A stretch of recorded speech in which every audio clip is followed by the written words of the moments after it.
Toujours debout. Un album écrit par Rémi Courgeon et illustré par Isabelle Simon. Je ne me souviens plus très bien de mes premières années. C'est si loin. Les anciens m'ont raconté que j'étais un petit gland, rondouillard, puis en grandissant une jeune pousse costaude, toujours de bonne humeur. Bien des chenilles se sont cassées les dents sur mes feuilles, à ce qui te paraît. Aujourd'hui, les anciens ne sont plus là pour témoigner, arrachés par la grande tempête de 1927. Moi, j'ai tenu bon. J'ai agrippé mes racines autour des rochers, serré l'écorce et attendu que ça se passe. J'y ai perdu ma grosse branche nord-nord-est. Les jours de pluie, la cicatrice me tire un peu, pas vraiment douloureux, mais juste un peu agaçant. Et oui, maintenant l'ancien c'est moi, toujours debout, 422 printemps. Ah oui, j'allais oublier, je me présente. Je m'appelle Joseph Lebrun, mi-chêne, mi-homme. Tiens, la gamine de ce matin a oublié son gilet. Quand je la vois, cette petite, j'ai l'impression de voir son arrière-grand-mère. À l'époque, les petites filles étaient toujours en robe. Ça ne l'empêchait pas de me grimper dessus. La gamine montait toujours plus haut que ses frères, par défi. Tout se mélange un peu, mais c'est à peu près à cette époque que j'ai pris une balle dans le pied. La guerre a fait des ravages ici, mais elle m'a épargné. C'est calme à présent. C'est calme, mais en vieillissant, je suis de plus en plus sensible au bruit. L'autoroute, par exemple. Au début, c'était insupportable. Et puis, je m'y suis fait. Une mouette m'a dit que de loin, ça fait un peu comme le ronflement de la mer qui fait rouler les galets. Le bruit auquel je ne m'habitue pas, c'est les tronçonneuses. Ça, je ne pourrai jamais. Il paraît que c'est beau, la mer. D'ici, on ne la voit pas. Dommage.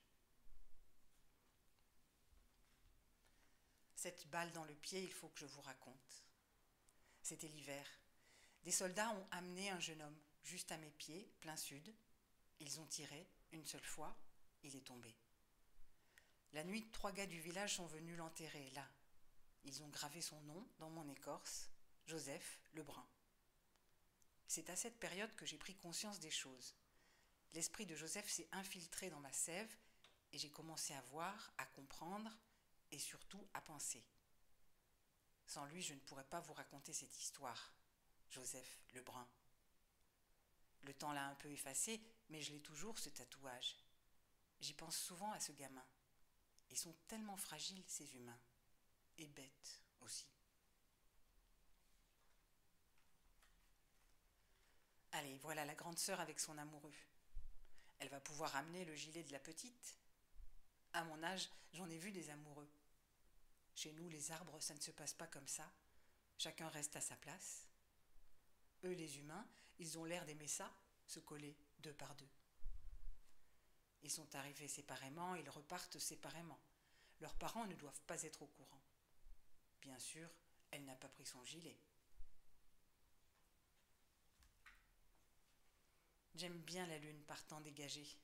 Je reste éveillée toute la nuit à regarder les lapins qui jouent jusqu'au petit matin.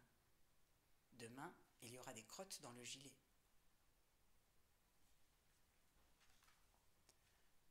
Elle n'a pas l'air content, la maman. La gamine va se faire gronder. Bien sûr, ça ne va pas louper, le chien va me pisser dessus. Tenez, je vous l'avais dit. Je ne sais pas ce qu'il leur donne à boire aux chiens aujourd'hui, mais ça sent pas comme autrefois. Bah, c'est peut-être juste moi qui vieillis. Une nuit, il y a longtemps, un type est venu se réfugier dans mes branches, poursuivi par les loups. Il est resté là jusqu'au lever du jour. J'ai bien cru qu'il allait crever de froid. Ça doit être bien d'avoir les 2 pieds qui bougent. On peut aller où l'on veut, voir la mer ou se rapprocher des autres pour causer, aller en forêt. Ici, je suis vraiment seule. Tiens, voilà la petite au gilet. Elle est mignonne, cette gamine. Souvent, elle se colle à moi et elle me parle. La première fois, ça m'a un peu gênée. Maintenant, j'aime bien, alors je l'attends. Savoir lire aussi, j'aurais bien aimé. La gamine vient souvent m'en lire des livres. Elle m'a dit que c'est fait avec du bois. Ça, j'y crois pas. Les feuilles sont trop carrées. Ou alors avec des arbres d'autres pays. Il faudra que je demande aux cigognes si elles ont vu ça. Des arbres à feuilles carrées, là-bas, au Maroc. Je n'ai peut-être pas de jambes, mais j'aime bien danser. Aujourd'hui, il y a du vent, musique. Les feuilles volent et le gars à la casquette est revenu. C'est bon de bouger un peu. Et puis l'accordéon, ça change des oiseaux. Parfois, ceux-là, je ne peux plus les supporter.